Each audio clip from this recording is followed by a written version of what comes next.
નમસ્કાર વિદ્યાર્થી મિત્રો, ખાસ બસ હવે છેલ્લો વિડીયો તમારા માટે શુભેચ્છા સંદેશ લઈને આવ્યો છું, તમારા હિતચિંતક તરીકે, શુભચિંતક તરીકે.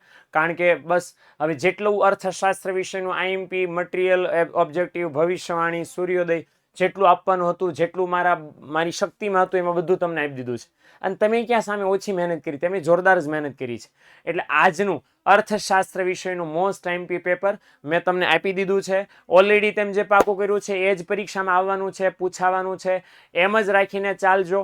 કોઈ પણ ટેન્શન મગજમાં લેવાનું નથી. પેપર કેવું આવશે ને કેવું નહીં આવે એ આપણા હાથમાં નથી, બોર્ડવાળાના હાથમાં છે. એ લોકો પેપર એમને જેવું મળશે એવું તમને આપીને લઈ લેવાના છે. જ્યારે સપ્લિમેન્ટરી આવે તો ભગવાનનું નામ લઈ, માતા પિતાને યાદ કરીને પેન ઉપાડવાની છે ને પૂરેપૂરા 3 કલાક 100 માર્કનું પેપર તમારે લખી નાખવાનું છે દીકરાઓ. એકવાર છે ને યાદ કરજો કે જે તમને 3 કલાક મળે છે ને દીકરાઓ, એ 3 કલાક તમને આખા વર્ષની મહેનત કર્યા પછી એને સાબિત કરવાના માંડ 3 કલાક મળે છે. તો એને ભૂલ્યા વગર યાદ કરીને પૂરેપૂરા 100 માર્કનું લખજો. મેં તમને સૂર્યોદય ભવિષ્યવાણી બેયમાં કીધું છે.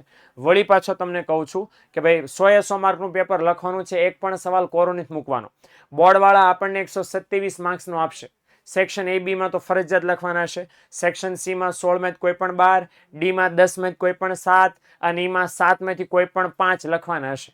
તો કોઈ પણ 5, કોઈ પણ 7, કોઈ પણ 12 જ્યારે લખવા જાઓ તો એ ચૂકાઈ ન જવા જોઈએ.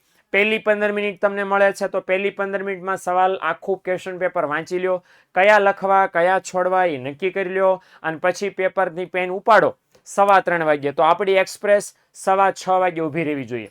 પેપર પૂરું કરો ને તો એટલીસ્ટ તમને એટલો પોતાના ઉપર સેલ્ફ કોન્ફિડન્સ હોવો જોઈએ કે આટલું જ મેં પેપર લખી નાખ્યું છે. અને હોવો જ જોઈએ ને, રાખવાનો જ દીકરાઓ. આટલી મહેનત આપણી સિવાય કોણે કરી છે દુનિયામાં? આપણી સિવાય કોઈએ નથી કરી. એટલે બાબતનું જરાક ધ્યાન રાખજો. જો પહેલું કામ કરવાનું છે, પુષ્કળ પાણી પીજો. પેપર જ્યાં તમારું સેન્ટર છે 2 વાગ્યે કે 2:15 વાગ્યાની આજુબાજુ મિનિમમ મોડા પહોંચી જાજો.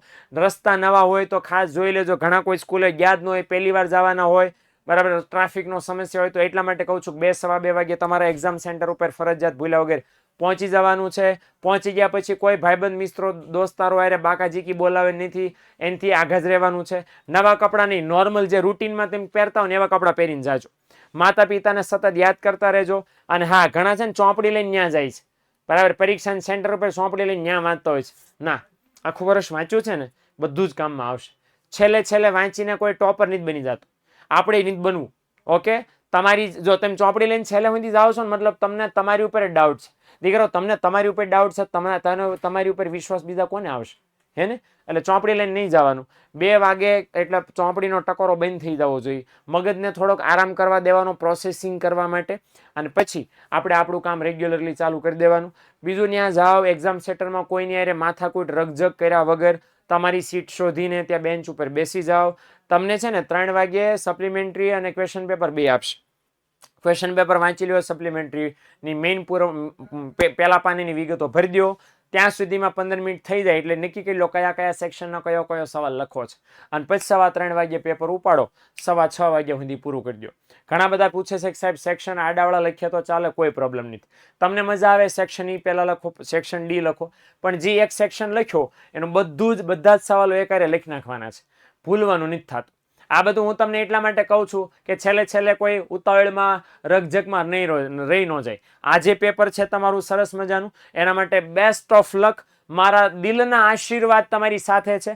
મારી બધી જ પ્રાર્થના જે મારાથી પોસિબલ છે એ બધી જ તમારા માટે કરી નાખી છે, ને હજી કરી રહ્યો છું કે તમારું ખાલી ઇકોનોમિક્સનું પેપર નહીં, આખી બોર્ડની પરીક્ષા સારામાં સારી જાય. તમે તમારી જિંદગીની, તમે મને જોડાણા છો ને આટલા બધા વિડીયો, આ વિડીયો તમે મારો જોઈ રહ્યા છો, એનો મતલબ એમ કે તમે મારો એક પણ વિડીયો જોવાનું બાકી નથી રાખ્યો. તો એનો મતલબ એમ છે કે તમારાથી થતી બધી મહેનત યોગ્ય જગ્યાએ, યોગ્ય રીતે, યોગ્ય સમયે કરી નાખી છે. તો હવે ભગવાનની ફરજ બનશે કે તમારા જેવા મહેનતુ માણસને સારામાં સારું પેપર આપીને સારામાં સારા માર્ક્સ લઈ આવી દે. તો વાટ જોયા વગર, નિરાશ થયા વગર બધું જ ભગવાન ઉપર છોડી દો. આપણે બસ પેપર લખવાનું કામ બેસ્ટ રીતે કરવાનું છે. જ્યાં આંકડા કે જ્યાં મને ચિંતા એટલે થાય છે, મને એવું થાય છે કે મારા છોકરા પેપર દેવા જાય છે અને હમણાં પરીક્ષા સેન્ટરમાં જશે અને જોરદાર તૈયારી કરશે, આમ કેમ ઉતાવળ હોય ને, આમ જરાક સ્ટ્રેસમાં હોય, એવું મને હંમેશા એવું થાય છે અત્યારે કે બસ એટલા વાગ્યા છે ને હમણાં ગણતરીના કલાકોમાં પેપર દેવા જવાના છો એટલે ટેન્શન મને લેવા દેજો. હું તમારું ટેન્શન આજ આખો દી લેવાનો છું. તમારે મોજથી પેપર દેવાની છે. ઓકે, આ નાનું ટેણિયું કેમ રમતું હોય તો મમ્મીની ચિંતા હોય કે આ પડી ન જાય, વાગી ન જાય, બસ એવી ચિંતા મને છે. ટેણિયું મોજથી રેમાં કરે, ભાઈ તમે મોજથી રેમાં કરો, તમારે કાંઈ નથી કરવાનું, કારણ કે આઈએમપી મેં આપ્યું છે, એ મારી જવાબદારી છે. એટલે એ પેપરમાં પૂછાશે તે વિશ્વાસને ખાતરી રાખજો. અફવાઓથી આઘારે જો પેપર ફૂટી જવાનું છે, અહીંથી આવી દઉં, અહીંથી આવી દઉં, કાંઈ નહીં થાય.